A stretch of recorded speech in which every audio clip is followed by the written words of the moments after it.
talking about the Titans here. The Titans. Swing and a drive, left field. It's gone! It's gone! It is Bedlam at the bank! The Philadelphia Phillies are 2008 World Champions of Baseball.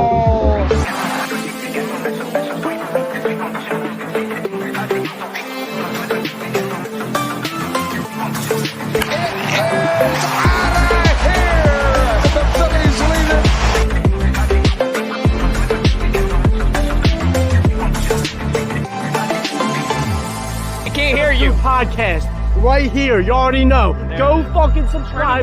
Go follow. You are now listening to the 302 Birds Phillies postgame show with Eric, Brendan, Dalt, and Ballpark Tommy. Proudly powered by TickPick. Check out the link in the bio for $10 off your first order today. Let's take it to the show. I don't even know how to open this show, because if I was to try to put my thoughts into words, literally, you would need to put a swear button over my mouth, because that's just how I feel about this team tonight. This team looks like complete dog shit. This team does not look like World Series contenders.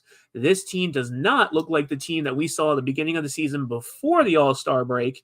This team reminds me of the last two seasons in the postseason where they just lied down and played dead. This team sucks. We suck again, and we will continue to suck until the bats wake up, until Dave makes a trade, and until something happens where this team has life again. Because if they keep playing like this, you can kiss the postseason goodbye. You can kiss the division lead goodbye. You can kiss being the best team in baseball goodbye. Because again, this team sucks. But what's up, everybody? Eric, also known as Shard, here at 302 Birds post-game show. And I got on with me Sam Nelson, a reoccurring guest on the show. Sam, how are you? Are you got most of your rant out there? I think there's more to this. There's more. There's more. You'll see in a few minutes. But no, like you said, it's a frustrating week. Like you said, week and a half. It's been since the A's series. They didn't have a good series against the A's. They should have took 2 out of 3 in Pittsburgh. We all saw the Friday night in Pittsburgh with Alvarado having a complete meltdown. And then, of course, we should have took 2 or 3 today. Now, the last few times I've been on here, I've had my fair share of ranting. I may play some devil's advocate to this. You probably will be more of the ranter tonight. I have some rants. I have more concerns than rants, and I may be playing some devil's advocate because we are in the second half. So I'll let you go. If you got to start off with some more ranting, go ahead. I may just play some devil's advocate tonight. So. And it's like, dude, I don't know, and I'm going to talk about this in a second. I don't know what they need. Like, just at the beginning of the season, okay, as a fan, right, we all said collectively the same thing. Dave going into the season and wanting to run it back, most likely in the long stretch, it worked for a little bit. It worked, the first half of the season, but in the long stretch of things, it's not working. It's not like you need a closer. You need some kind of outfield bat. And the first thing I want to talk about tonight is those pitching issues. I mean, like, I don't know what the issue is. They're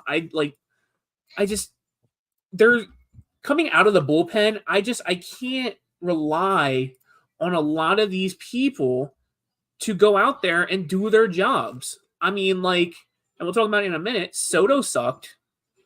Hoffman did his job for the most part. Strahm did his job, but like Kirkering looked off.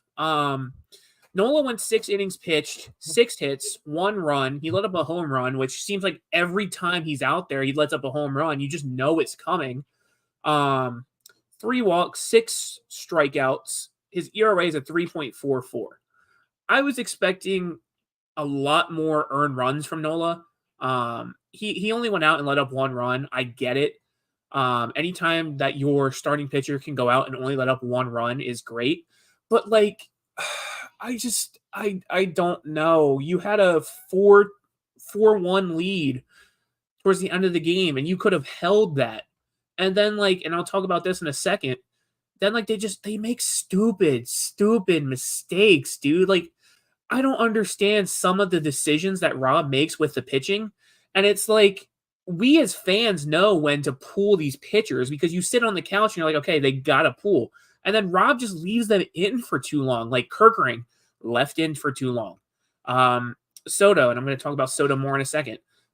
I don't understand why you're letting Soto close the game. I understand that Soto wants higher leverage situations, but like, I don't understand why you put Soto in that situation, especially with the way that you've been playing lately. You need the wins. You should have put Strom or Hoffman in that closing position where they're more comfortable.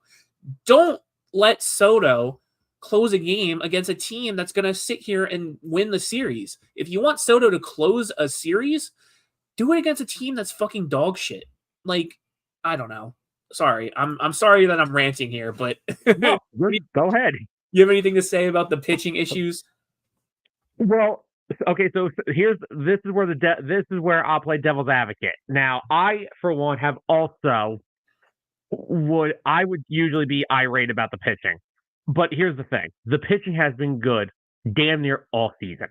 Here's the problem. I understand the Gregory Soto thing. Gregory Soto, up until today, had actually been pitching really well, high or low leverage. Here's the problem that they have. I said this in the offseason. I was more than okay with not bringing back Craig Kimbrell. All I said was, you have to go find someone to replace his innings. They did not do that. They went with what they had, and let's be Hoffman all season. He's been lights out. Strom, he's been lights out. Kirkering, this is the first outing that I saw Kirkering have today to where he just looked completely all over the place. The problem with the bullpen, and this goes for Alvarado too, and I'm more upset with Alvarado right now than I am with Soto. Alvarado's been bad for almost a month. True. But here's my thinking. This is not a bullpen I'm concerned about as long as they go address it at the deadline. They are leaking oil right now. Yes, it's because they are being overused. I've seen Kirkering pitches almost 2 out of every 3 games. Same thing with Hoffman. Same thing with Strom. This is why Soto was in there today. They need somebody else to have that can pitch in a high leverage situation. Because if not, we are going to burn through Kirkering, Strom, Hoffman, and Alvarado before we even see October. And Soto has been a guy in this league that has had 30 saves back-to-back seasons in Detroit. I get it. It's Detroit now. I get that. But that is what they're trying to do. They need somebody else. This is why the Houston Astros have been so good for so long, because they got like 7 guys I could put in any situation and they'll get the job done. This is what their problem is. The bullpen, it's a little weak because they need one more arm in the back end. Kirkering, he's done a very good job this year. It's his first full major league season. I'm not worried about him. I'm not worried about Hoffman. I'm not worried about Strom. I'm not even worried about Alvarado. I've watched Jose Alvarado pitch here now for 4 years. He has these moments where he just he's kind of off and the command goes somewhere. Maybe a phantom, and I say phantom because we know what that means, a phantom IL stint pops up, cut him down for 10, 15 days, get him a breather. They need to go get another high-end bullpen arm at the deadline. Don't go get someone who could do mop-up duty. Give me someone who could go in the 8th or 9th inning. I don't care what you got to give up. Go get it. If you want to go get Miller from the A's, go get him. I don't care what you got to give up. I will trade prospects for proven talent all the time. But my thing is, they did not Craig Kimbrell late in the postseason last year, everybody wanted him out of Philly. I'm one of them. I said you didn't need to bring him back, but you had to go replace he threw like 70 innings last year. You had to go replace that, and they didn't. They went in with a lesser bullpen. Now, don't get me wrong. Most of the guys have done well. Alvarado, up until about a month ago, was fine. Hoffman and Strom have been lights out most of the year. Soto's been better. The biggest problem is the other high leverage guy should be Sir Anthony, but I can't trust him right now. He was good. He was terrible his first 3 outings. Then he got better, and because they put him in lower leverage, big if they were getting blown out or they were blowing someone out, he was pitching. Now lately again, that ERA is creeping up into the high fours again. That's been the biggest disappointment. Because if I could just get half of what I saw from Sir Anthony on that World Series run, I wouldn't even be having this conversation. So I'm not worried about the bullpen. They need to go add to it. If they want to go get Mason Miller, look, do you think I'm going to be complaining about it? You need a guy in the ninth inning. And what I mean that is I know who's going to pitch the ninth inning. Because that's the one thing with Topper. I don't know ever who's going to pitch the ninth inning. I never know. Right. It was like last season, I can't speak. It was like, okay, Craig Kimbrell's going to go in for the ninth. You know who's closing the game. Now it's like, and you're a big Eagles guy. I see your Eagles stuff in the background. I relate their closing situation to how the Eagles handled the running back situation last season. Running back by committee and closing by committee. It's like you don't know who's closing. It could be anybody at any given time. Like George said here, overused, or is it that pitch clock? I don't think it's the pitch clock. They've had, what is it, a season and a half now to get used to it. I don't think it's the pitch clock. I really do think that they're overused at times. I mean, like, there's a lot of games lately where you're using these guys in back-to-back games and they're getting burnt out. And, like you said earlier, Sam, I don't want them to get so burnt out that come Red October, come postseason time, they just don't have any gas left. And I don't know. I do agree with you. Mason Miller would be nice, but the only issue with that, and I feel like any trade coming up, the only issue is what is the other team going to want? I don't want to get rid of our farm system. That's my only worry. I don't want to get rid of Crawford. I don't want to get rid of Painter. I don't want to get rid of any of the other prospects that we have. I know we just signed a whole bunch of people. I don't know how well they're going to be, but I don't want to get rid of, like, for example, Painter before we see what he's able to do. That is fair. And now, like I said, we'll probably just agree to disagree on this topic because I'm in the boat with you. I've seen what making your whole farm system thin does to a team. We saw the Phillies do it from that run they had from 08 to 11. We saw what happened. We see what teams like the Tigers did it. They've been a laughing stock of baseball since. Here's my thing. Mason Miller is not a rental, at least. He is a young closer who throws fire missiles out of his right hand, and he is under team control for like 4 to 5 more years. Here's the thing. This is where I come in with this. I've always said I will give up prospects for proven talent. And like you, I don't want to give up Crawford. Here's Crawford. Fun fact to me is the biggest untouchable. You want to know why? Because I don't know who in this outfield I trust. I don't trust. All right, Nick's playing better as of late. He's a free agent in 2 years, and he's going to be in his mid-30s soon. Nick's whatever. I cannot trust right now. I don't know what's going on with Brandon Marsh. I know I've always complained about Topper with him. I get that. But now that I'm just watching it closer, it's between him and Stott. Can one of you just hit average against Major League pitching? Hey, that's a left-hander. Like, they crush righties. Well, at least Marsh does. But these guys cannot touch a left-handed pitcher to save their freaking careers right now. So, and then Rojas, again, he's been better in the field since being back up for AAA. Hasn't been terrible at the dish. Still an unproven commodity. I can't get rid of Crawford. I don't want to get rid of Aiden Miller either. I know we got a log jam in that middle infield. Turner's got the 11-year contract. Stottie's under team control. Here's the thing with Painter. I don't want to give him up either.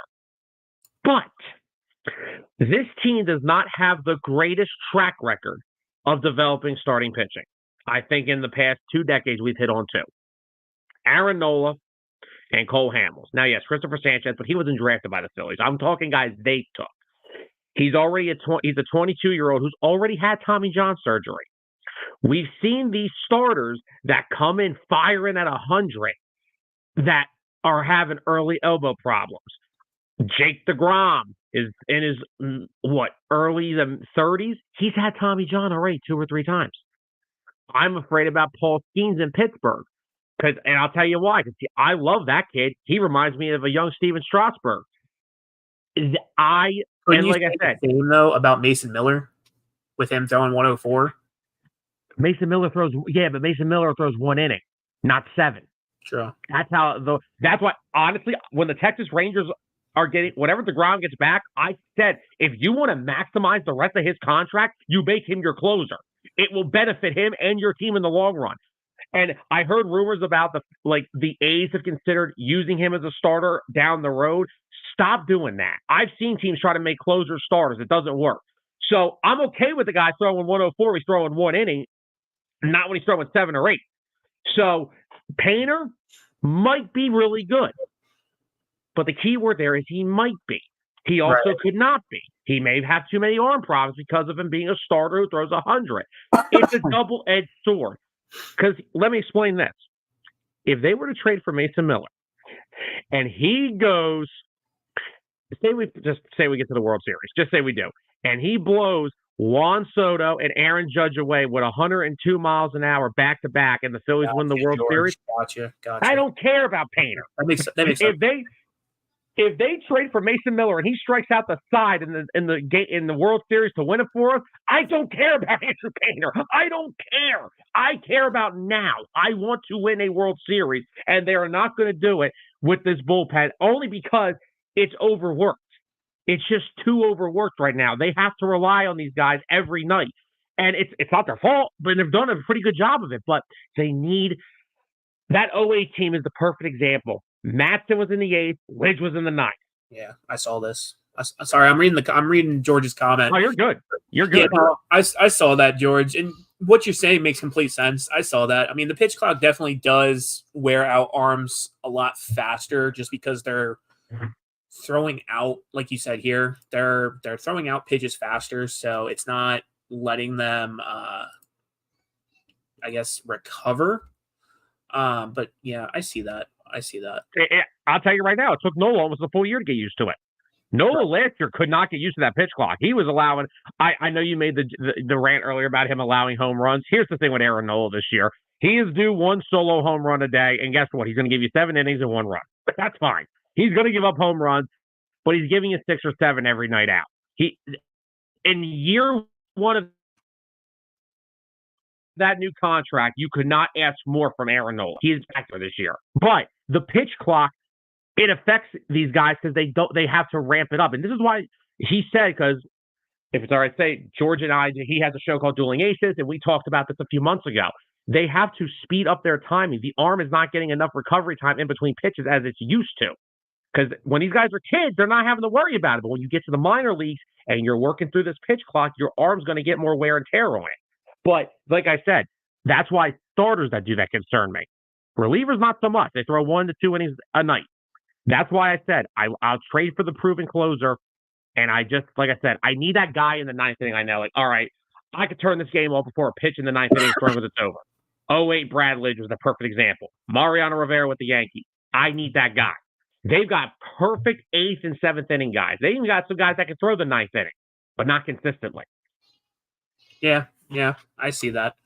I think Rob needs new people to use and to play with.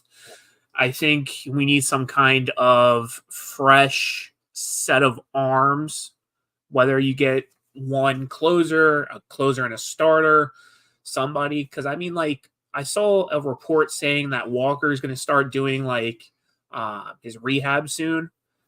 I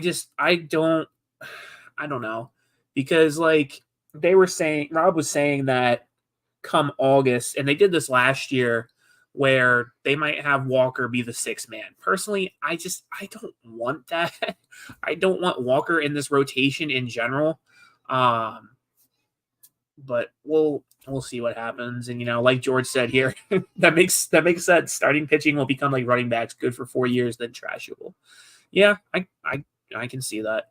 But going into the next topic, the one thing I want to talk about, the Phillies, man, they look so flat this series. They could not hit They could not field. Like, the one thing that I want to talk about that pissed me off, right? You had a 4-1 lead, I believe, I'm going to look at this real quick. In the 7th inning, right? You had a 4-1 lead going into the 7th inning. The bottom of the 7th, Brandon Marsh, right? He's sitting there holding his elbow, looking like it hurts. If he's having issues, why the fuck do you send him back out? Because at the bottom of the 7th inning, I don't understand. I don't understand. Like, he lets the ball go over him and crash into the wall. I feel like, personally, anybody else probably would have made that catch. Now, I'm not saying that it's a definite they made that catch. It's a 50-50. It's a flip of a coin. I just feel like anybody else would have made that catch. And then, like, Nick Castellanos sitting there over, in his position, he had that ball that, like, he just let bounce off right in front of him. You could have charged the ball and got that, but you let it bounce and go by you, and the guy got a fucking triple off of you. Like, what? There are so many stupid decisions that this team does, so many stupid errors, that it's just like, if you can minimize these errors, you probably would have won the game today. You probably would have kept it closer. And I know that people are going to be like, oh, well, it's just once in a while. Doesn't matter. If you want to call yourself the best team in baseball, you can't have these stupid errors. Well, all right, here's the first thing. First is Nick Castellanos. Now, I'm not making excuses for Nick. Nick is actually swinging the bat a little bit better. Even with the team struggling, he's actually swinging the bat a little better.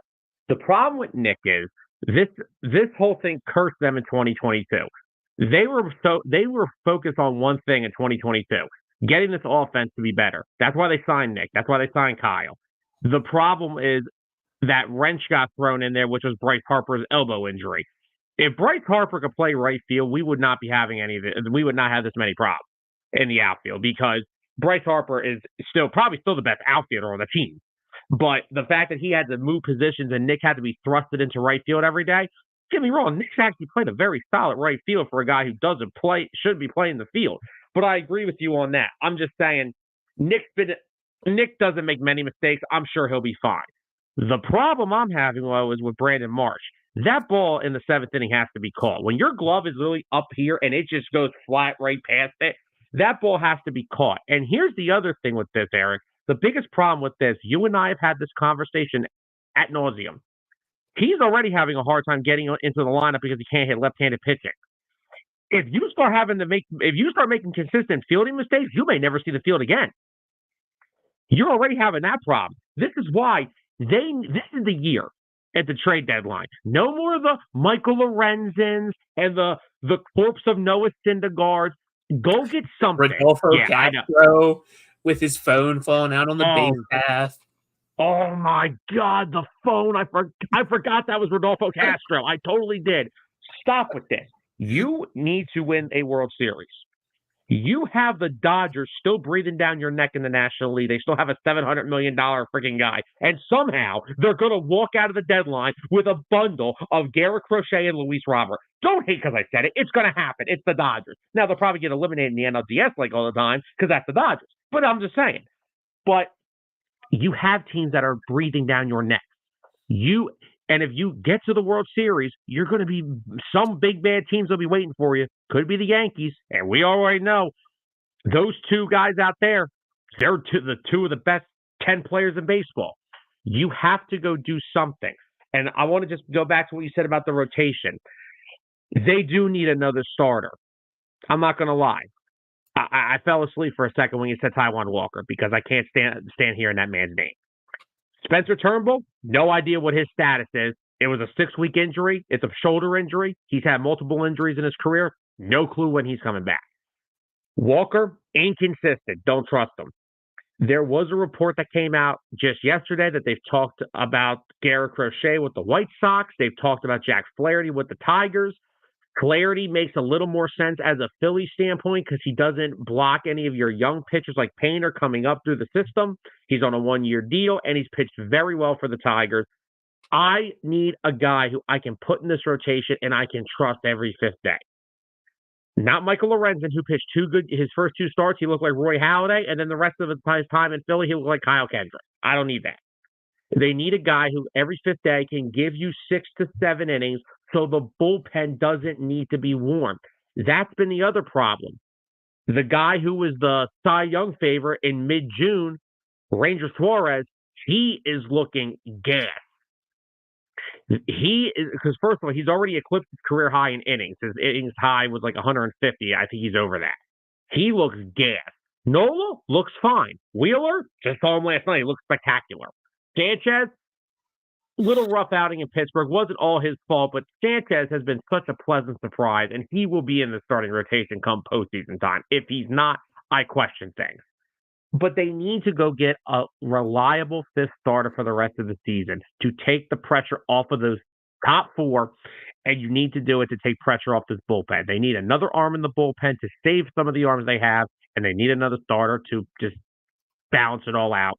But they need something in that lineup because it is not, they have not hit, I don't think, can you remember if they hit a time yet where like 5 out of these guys are hot at the same time?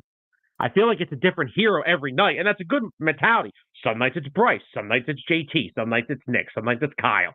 But that's why the postseason's always been really fun, because it didn't matter who would. Look at the first 2 games in Arizona. They're like 6 guys were hitting the ball 400 feet. It was, I get it happened then, but they need to sustain this for the rest of the season. Now, I have another thing I'll say for a little bit later in the show before we leave here.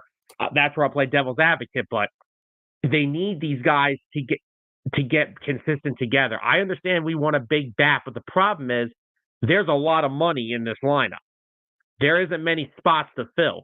The only spot you're going to fill maybe would be Brandon Marsh, and I don't want to do that. I love Marsh, but if you can't hit a lefty to save your life, and now you're making critical fielding mistakes, which are just routine plays that you have to make, you're going to have a hard time getting in this lineup every day with Topper. Right. The only good thing that's happened since the Dodgers series is that Whit Merrifield got released. That's it. I feel like he's cursed us, though. He cursed us. Well, no, did you not hear what happened to him? He got his finger, like, hit or something like that. 1 hour into his Braves tenure, and he hurt his hand. Yeah. I don't know. I feel like Whit Merrifield might have had some chemistry that got lost.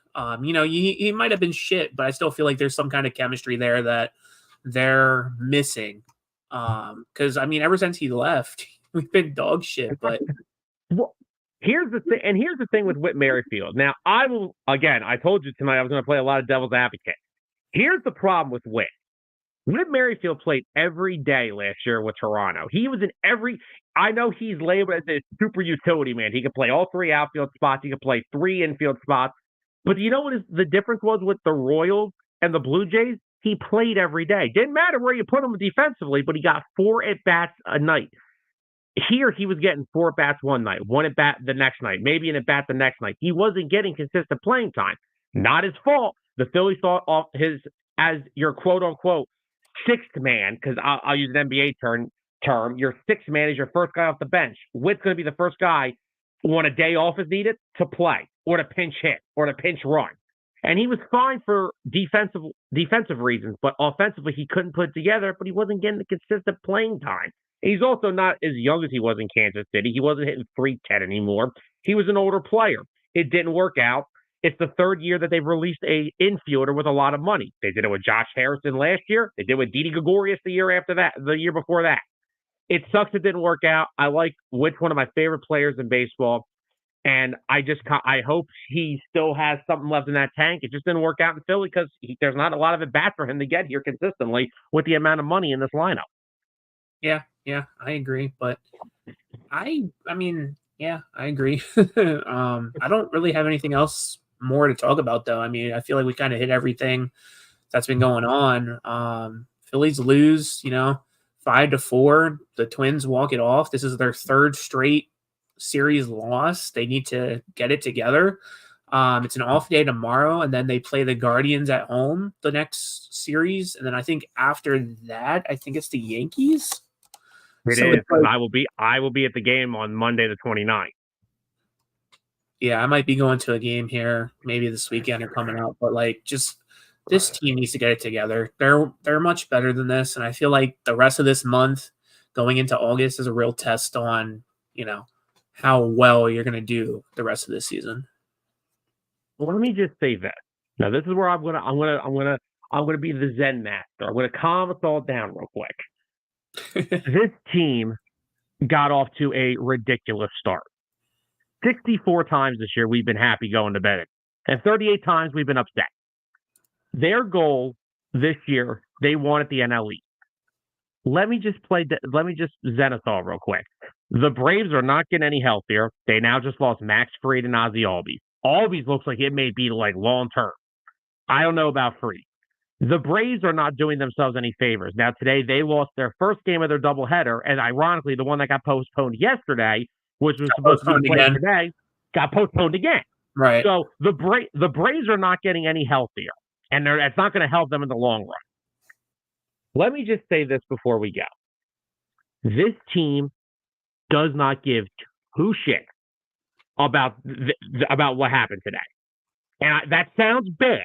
I understand that. But this is what I said last year. I don't give a shit about what happens on July the 24th. We've known it since 2022. Get in, watch what happens. This team is convinced that in October, no matter how much they play like crap before then, they will come into Citizens Bank. They will steal a game on the road. But if you come back to Citizens Bank Park in October, they're going to roll you. They are going to destroy you, and you're going to be going home in 3 days. They do not care about what happened today. All they want to do, they could play 500 for the rest of this half, and they're going to still win 95 games. It doesn't matter. They're too good not to, unless something catastrophic happens. And if it does, you can bring me back on the show and curse me out. You can bring Dalton and all the guys on and curse me out. That's fine. I'll take it right on the chin. But all I'll say is, let's just relax. Let's see what happens at the deadline. Now, if they don't do much at the deadline, I'll be mad about that, because I'll be mad about that. But this team does not care about baseball games in July. They got off to that ridiculous start. They're still 9 games up on the Braves. They are, as long as they hold them off, the Mets are not winning this division. The Mets aren't good enough. And the other teams in this division are terrible. They want to get in, and then in their eyes, if they get in, do not go back to Citizens Bank Park trailing a playoff series or tied, because you're not getting back to your home ballpark. That's how they look at it. They're going to get in October, and there's no one that can beat them in their eyes. So even if they play 500 ball for the rest of the half, my confidence is still not weary on this team. I still think this team is a World Series contender. Let's go. Let's get back to the bank and start smashing the Guardians.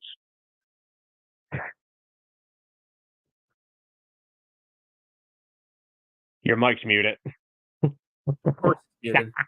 My kid was in the background, so I muted it real quick. But yeah, I agree. I think this team is a World Series contender, but I'm gonna leave you with an analogy or whatever you want to call it.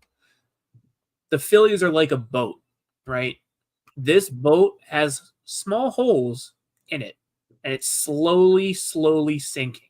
Now, you can take your boat, you can continue to sail away on the ocean. Eventually, you're gonna sink. Or if I'm Dave and I'm the owner of this quote unquote boat, I take my boat, I find my small holes. At the trade deadline, I go and I fill these holes. Then you can cruise to your destination, which is the World Series, which is a ring, a trophy, whatever. I'm going to leave it at that. The Phillies have really, really minor holes, and they need to fill those holes. Oh, absolutely.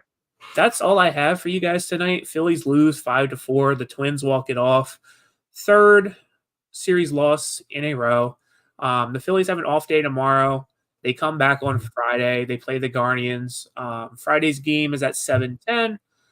So is it at 7:10? I lied. It's at 6:40. So I was gonna say, what are we back to the 7:10 games again? No, Make your mind up, baseball. No, I'm looking at the schedule, and it, for whatever reason, it jumped from July to August. So, but they play at 6:40 on Friday, Saturday 6:05, and then Sunday's 1:35. So that's all we have for you guys tonight. I'll see you guys on Friday. Thank you, Sam, for hopping on. For those of you that don't know, Sam does a Eagles show every Monday night, Birds of the Gridiron. So go ahead and on Monday, drop a follow and watch him. But thank you guys for tuning in. I'm going to go ahead and roll the outro. Everybody have a good night. Don't let this Phillies loss get you down. Go have some beers. Go have some drinks. I know it's only, Wednesday today, but you gotta go out and enjoy yourself. Everybody, have a good night. The Vikings! Swing and a drive, left field. It's gone! It's gone! It is Bedlam at the bank! The Philadelphia Phillies are 2008 World Champions of Baseball.